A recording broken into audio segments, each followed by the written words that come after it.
She wasn't supposed to be there. And he wasn't supposed to care. But there he was, Declan Voss, the most feared man in the city of Chicago, standing in the doorway of his own office at 2:47 in the morning, completely frozen. He had come back for a file. A simple document he had forgotten earlier that evening. Nothing important enough to justify the drive back across the city at this hour, but Declan had never been able to leave loose ends alone. It was the quality that had made him dangerous. It was the quality that had kept him alive. He had not expected to find anyone here. The building was locked. The floor was empty. The cleaning crew had come and gone hours ago. And yet, Camille Hartwell was curled up on the small leather couch in the corner of his office, completely asleep, her breathing slow and even in the silence of the room. Her blazer was folded carefully beneath her head. Her heels were placed side by side on the floor next to the couch, perfectly aligned, as though she had taken them off quietly and set them down with consideration for someone who might be sleeping nearby. There was no one else in the room. She had done it out of habit. That detail hit Declan somewhere he wasn't prepared for.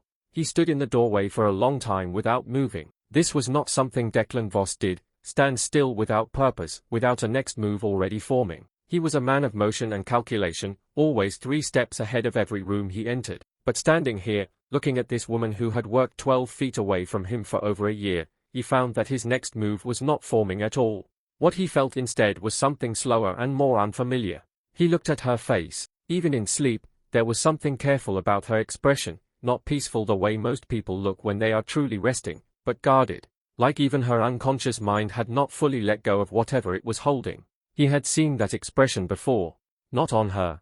On people who were watching for something. People who had learned that relaxing completely was a risk they couldn't afford. He turned off the overhead light and left only the small lamp burning in the corner so the room wouldn't be completely dark when she woke. Then he sat down at his desk. He didn't open the file he had come back for. He just sat there in the quiet, in the low light, listening to her breathe, and let the question settle over him like something he already knew he wasn't going to be able to walk away from. What are you running from, Camille? Stick with me while I share this story, and if it touches you, don't forget to support our channel by hitting that subscribe button, dropping a like, and sharing it with the people you care about. Camille Hartwell had not planned for her life to look like this. She had planned for something quieter, something steady. The kind of life that doesn't make headlines but feels solid under your feet every single morning when you wake up. She grew up in Indianapolis, the daughter of a woman who taught 3rd grade and a man who fixed engines, and both of them had raised her with the same simple understanding: work hard, be honest, and build something you can be proud of. She had taken that seriously. She had taken everything seriously. She graduated at the top of her class, earned her degree in business administration, and moved to Chicago at 24 with one suitcase and a very clear plan. The plan was not glamorous. It was just good. Find solid work, grow steadily, build a life brick by brick the way her parents had built theirs. For several years, it worked exactly the way she intended. She joined a mid-sized consulting firm downtown, proved herself quickly, and moved up without making noise about it. She built a small savings account. She found an apartment in Lincoln Park that she actually loved. She had friends she trusted and a daily routine that felt like hers. She was not rich and she was not famous and she did not need to be either. She was safe. She was stable. She was genuinely, quietly happy. Then she met Garrett Finch. He came through a mutual colleague at a work event, confident and easy and the kind of charming that doesn't announce itself too loudly. He was convincing in the way that certain people are convincing, where you don't realize how completely you've accepted them until they are already inside your life and your trust and your daily world. She worked with him for 18 months at a firm called Meridian Group. She believed it was legitimate consulting work because that is exactly what it appeared to be. Nobody handed her a manual explaining what was actually happening beneath the surface. She showed up, did her job with the same precision she brought to everything, and had no reason to look deeper.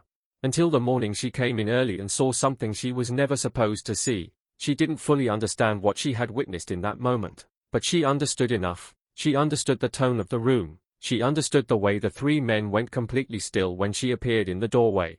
She understood that the documents spread across that table were not something anyone was going to explain to her calmly. She left the building that morning and never went back. She told no one the full reason. She spent the next 4 months quietly trying to make herself impossible to find, while the life she had spent years building came apart around her, not loudly, not dramatically, but completely.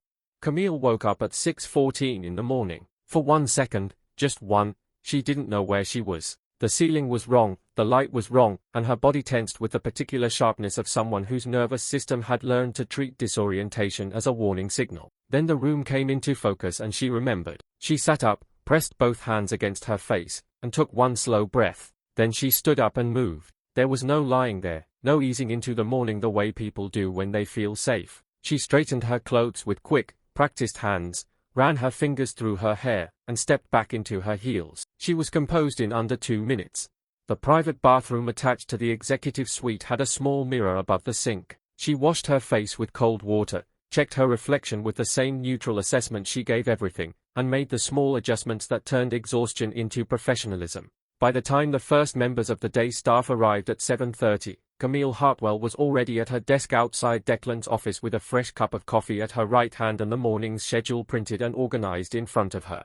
Nobody looked twice at her. Nobody asked where she had come from or how long she had been there.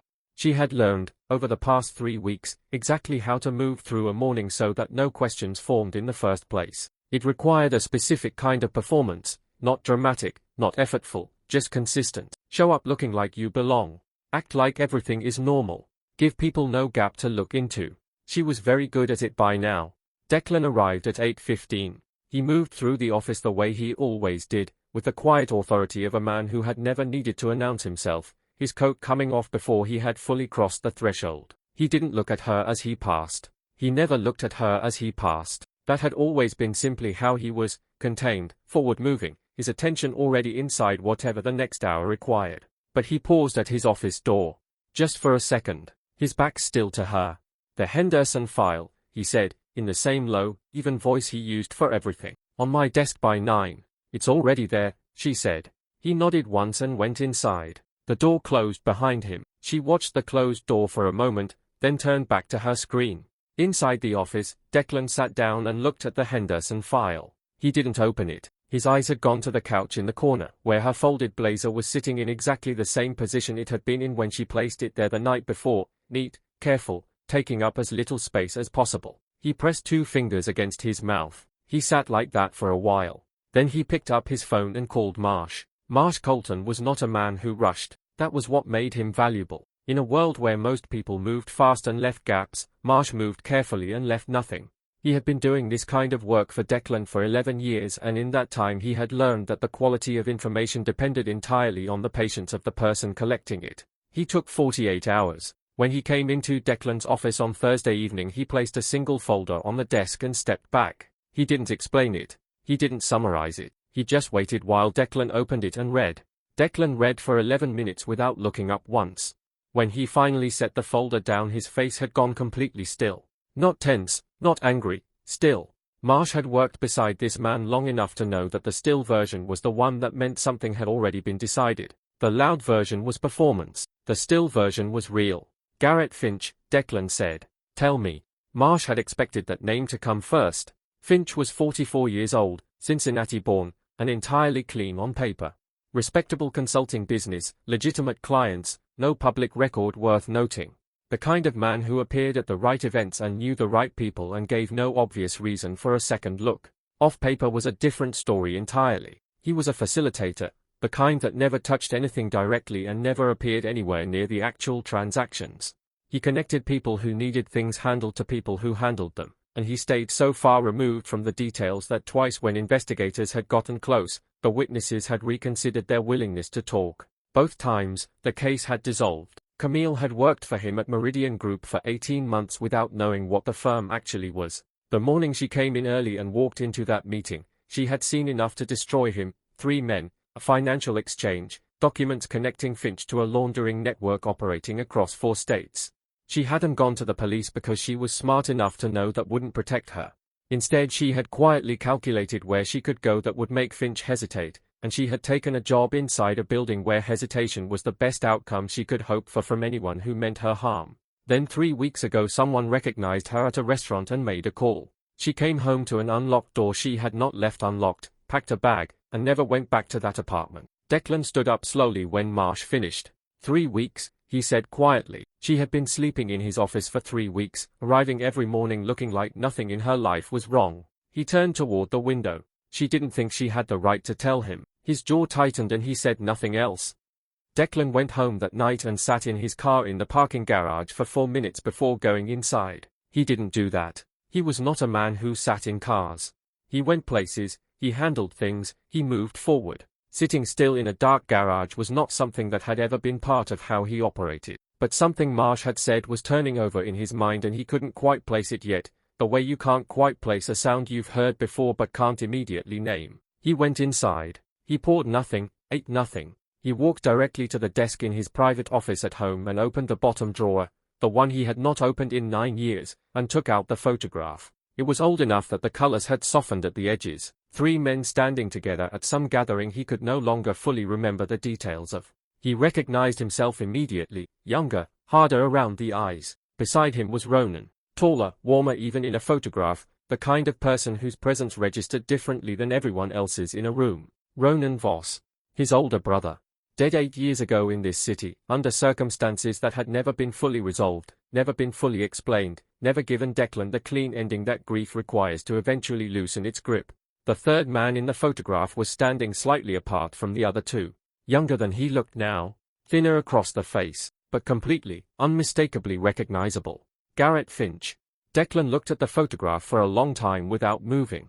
He had known Finch peripherally, not as a trusted contact, not as anyone he had dealt with directly, but as a name that circulated through certain conversations, a face at certain events. Someone Ronan had mentioned in passing once or twice as a useful connection, the way Ronan mentioned people, with the open trust that had always been the sharpest difference between them. Ronan trusted people before they had earned it. Declan never did.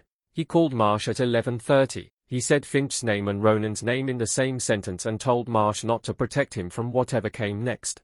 Marsh was quiet for a moment longer than usual. Then he talked. The investigation into Ronan's death had gone cold because a witness disappeared and a detective was quietly moved off the case before he could follow a financial thread he had flagged in his notes. The laundering network Camille had walked into at Meridian was not something Finch had built in recent years.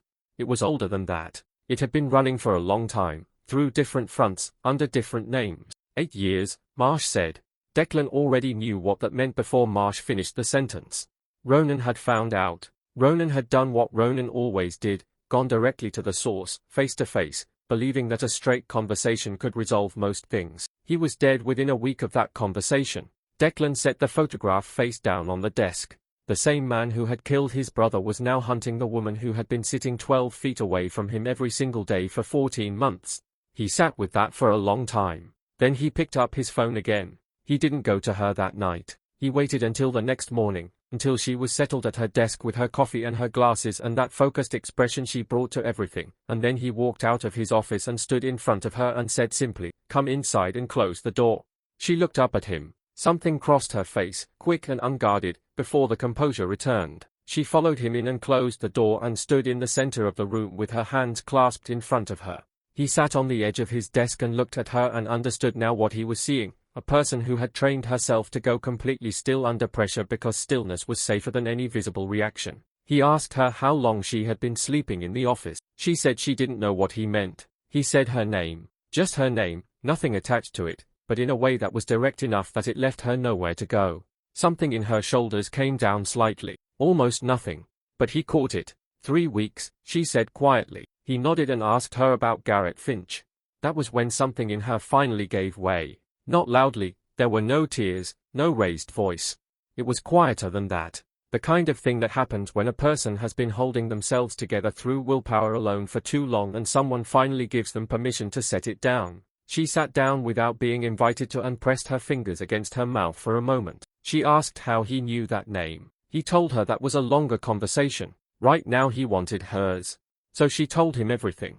The job at Meridian, the morning she arrived early, the meeting she walked into and immediately understood was something that could get her killed. She told him about the months afterward, the phone numbers she changed, the apartment she left, the visits to her parents she stopped making because she loved them too much to bring anything dangerous near them. She told him about coming home 3 weeks ago to a door she had not left unlocked. She told him about sitting in her car for an hour trying to think of somewhere safe to go before driving to the office because it was the only place she could think of. When she finished, the room was quiet. He asked her why she hadn't told him. She looked at him with a kind of exhaustion that went deeper than sleep deprivation. This was not her problem to make his, she said. She worked for him. That was the agreement. Her life outside that office was not something she was entitled to bring through the door. He looked at her for a long moment. Then he told her she was safe, that she had always been safe here, and that he was going to make sure it stayed that way. She asked him why. The word came out smaller than she intended, more honest than she meant it to be. He thought about the photograph in his drawer at home. Because it is the right thing to do, he said. And because I have my own reasons that I will explain when the time is right. Declan moved fast. That was the thing about him that most people who feared him didn't fully understand. It wasn't the decisions that made him dangerous. It was the speed at which everything that followed a decision happened. His organization didn't hesitate, didn't debate, didn't leave gaps between the moment something was decided and the moment it was done. By the end of that same workday, Camille was being walked out of the building by his head of security. She didn't know everything that was being arranged around her. She didn't need to. She was taken to a private apartment on the north side of the city, clean, anonymous, connected to no record that carried her name. She was handed a new phone. She was told to contact no one from her previous life until she heard from Declan directly. She stood in the middle of the apartment and looked around at it. Someone had already stocked the kitchen with fresh groceries. There were new clothes hanging in the closet in exactly the right size. Small details that required someone to pay attention, and she understood without being told that those details had come from Declan's instructions directly. She sat down on the edge of the bed and pressed both hands flat against her thighs. She didn't cry. She just breathed, slowly and carefully, the way you breathe when you are relearning something your body had almost forgotten. She had forgotten what it felt like to be somewhere safe. While she was settling in, Marsh was working. He didn't sleep for 36 hours. What he was building was not a legal case, not exactly, not yet, but a complete and documented record of everything Garrett Finch had touched, every connection he had used, every thread of the network he ran and what it had cost the people caught inside it. He was methodical and he was thorough, and when he finally put down what he had compiled, it was the kind of document that left no room for interpretation. It was devastating in the clearest sense of the word. At the same time, Declan made a phone call he had been holding in reserve for 9 years. Theodore Briggs was not someone Declan called casually. He occupied a specific and carefully maintained position in the city's structure, not law, not outside it, but in the narrow space between the two where certain kinds of information lived. He owed Declan a debt that had never been collected. Declan told him he was collecting now. He asked for everything on Finch. Every legitimate contact, every relationship that gave him cover, every place where his protection was thinner than it appeared. Briggs said it was a significant ask. Declan said it was a significant debt. 72 hours, Briggs said, and the call ended. That night Camille opened the secure laptop Marsh had left for her and began pulling together everything she had quietly gathered over the past 14 months. Small pieces of documentation she had collected without a clear plan, operating on instinct, preserving details she couldn't fully explain at the time but had kept anyway. She compiled it carefully and sent it to Declan without explanation. 3 words at the bottom of the message. I trust you. He read those 3 words several times before he set the phone down. Garrett Finch had run out of patience. 14 months was a long time to wait for anything, and he had managed it with the discipline of someone who understood that rushing created mistakes. He had kept his public life clean and his private network quiet, and he had trusted that eventually Camille Hartwell would surface somewhere visible. She had. But the details that came back to him were not what he expected. She hadn't surfaced at a new apartment or a new job in another city. She had surfaced connected to a building that belonged to Declan Voss, and she hadn't been seen outside that building in 3 weeks, and her car hadn't moved from her old parking garage in 22 days. Finch decided to go and look for himself. He walked into Declan's building on a Tuesday morning through the front entrance, which said something about how he assessed the situation as manageable, as something that could be read and navigated with the right presentation. He carried a business card and a pleasant expression and asked the front desk to pass a message to Mr. Voss's assistant about an informal meeting regarding a potential business opportunity. He was told Mr. Voss didn't take unscheduled meetings. He left his card and walked back out. Marsh called Declan before Finch had reached the end of the block. Declan pulled up the security footage and watched Finch cross the lobby and push through the front door and walk away down the street. He watched the way he moved, no hurry, no tension, the relaxed stride of a man who had spent so many years without real consequences that the possibility no longer registered as something to prepare for. Ronan had walked into a meeting with that same man. Ronan had believed a direct conversation could resolve most things. Declan turned the footage off. He told Marsh that Finch had come to make an assessment and had decided they were not a serious problem. Marsh said that was a mistake. Declan said yes. The trap was simple and that was why it worked. Marsh sent a piece of information into Finch's network through a chain of intermediaries long enough that nothing pointed back to Declan. The information was small and specific and entirely plausible. Camille had been seen at an address on the west side, staying with someone she knew. The apartment at that address was real. It was also empty and it was watched from 3 positions that Finch's man would not have known to look for. He arrived on Thursday night, alone, which told them he still wasn't taking the situation seriously enough. He was inside for less than 4 minutes. By the time he came back out, Declan's people had photographs, recordings, and a documented chain connecting him directly back to Finch in ways that no witness could recant because no witness was required. The trap had done exactly what it was designed to do. Then Camille's new phone rang at 11:45. The number was known to Declan and Marsh and no one else. The voice on the other end said 3 words, "I know where you are." Then it went silent. Camille called him the moment the line went dead. Her voice was steady. That was the thing that hit him hardest, not panic, not hysteria, just that same controlled composure she brought to everything, except underneath it he could hear something that he now recognized clearly. The sound of a person who had been afraid for a very long time and had simply learned to function inside it without letting it show. He was in his car in 3 minutes. He was at the apartment in 11. The door was open. Not broken. Not forced. Just open, and that was worse than any other version of it because a forced door meant someone had come through with strength. An open door meant someone had come through with a key. And the number of people who had that key was very small. The apartment was empty. What followed were the longest 40 minutes of his life. Marsh worked every contact simultaneously. Security moved across 3 different parts of the city. When Declan called Theodore Briggs, he answered in 2 rings and had an address in 8 minutes, a warehouse on the south side that existed in Finch's network as a legitimate storage business. They arrived to find Camille alive. She was unharmed, standing in the center of the warehouse with Finch's man beside her and a gun in the situation that made everything extremely fragile. Declan's people had the building surrounded, but surrounding a building and resolving what was inside it are 2 different things, and the man inside clearly understood that Finch's preferred outcome at this point was silence. Camille understood the same thing. She moved before anyone told her to. Not recklessly, practically, the way she did everything. She shifted her weight and created exactly half a second of divided attention, and in that half second Declan's people came through the door. A shot was fired in that same half second. It caught her in the side and she went down, and Declan crossed the warehouse floor and caught her before she reached the ground, and she looked up at him with those tired, composed, remarkable eyes and told him she knew he would come. No doubt in it. No relief exactly. Just a simple statement of something she had apparently always believed. He didn't have words for what that did to him. The hospital corridor was the hardest thing he had endured since his brother died. He sat on the floor outside the surgical ward and did something he had not done in 20 years. He asked, quietly and without any dignity at all, for her to be all right. The doctor came through the doors and told him she was stable. He stayed on the floor for a while longer anyway. When she was well enough to speak, she told him something from the hospital bed that reframed everything that had come before it. She had known who he was before she ever applied for the job. Not just the public version of him. She had known what he actually was. And she had known something else. She had heard Ronan's name spoken inside Meridian weeks before the meeting that changed her life, spoken in the particular tone people use when they are referring to a problem that no longer exists.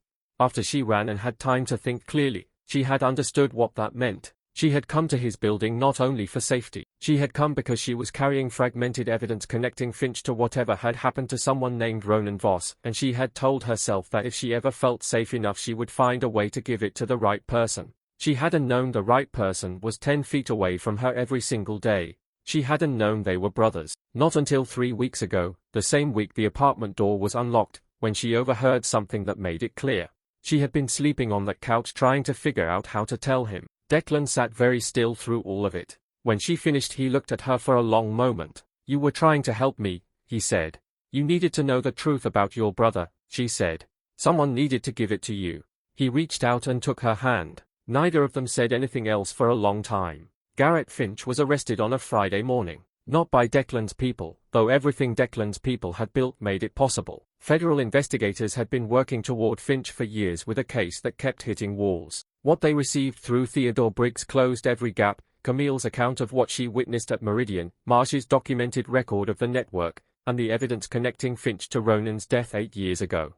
All of it, compiled and delivered with a kind of precision that left no room for recanting or rooting around. The investigation into Ronan was reopened and assigned to a new investigator within the week. It would take time. These things always did.